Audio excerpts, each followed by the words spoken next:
Prokuroria e Tiranës ka shpallur pretencën për motrat Mariela dhe Antonela Berisha, të akuzuara për dhunimin e modeles Klea Prenga, disa muaj më parë. Organi i akuzës ka kërkuar 3 vite burg për Mariela Berishën, ndërsa për motrën e saj, Antonela Berisha, është kërkuar një dënim me 3 vite shërbim prove.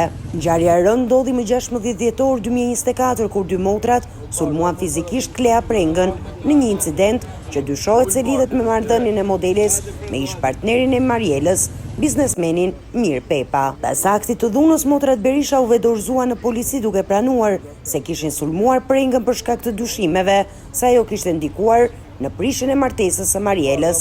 Gjatë procesit gjyqësor, gjykata vendosi të ndryshojë masën e sigurisë për Mariela Berishën, duke e kaluar nga arrest me burg në arrest shtëpie për shkak të faktit se ajo është nënë e një fëmije të vogël dhe ka nevojë të kujdeset për të.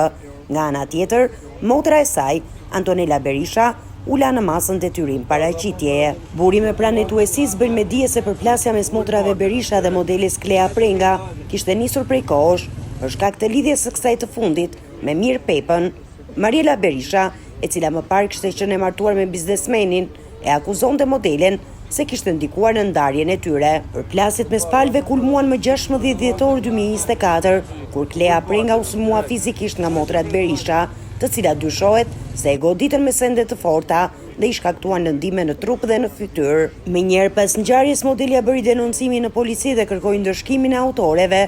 Ndërkohë, Mariela dhe Antonela Berisha u dorëzuan disa ditë pas sulmit dhe u vunë në hetim nga autoritetet. Në seancën e fundit gjyqësore, prokuroria kërkoi dënimin maksimal për Mariela Berishën me 3 vite burg, ndërsa për Antonela Berishën u kërkua 3 vite shërbim prove, duke marrë parasysh bashkëpunimin e saj me autoritetet dhe masë më të vogël të përfshirjes në dhunë. Vendimi përfundimtar mbi këtë çështje pritet të jepet në seancën e ardhshme nga gjykata e Tiranës.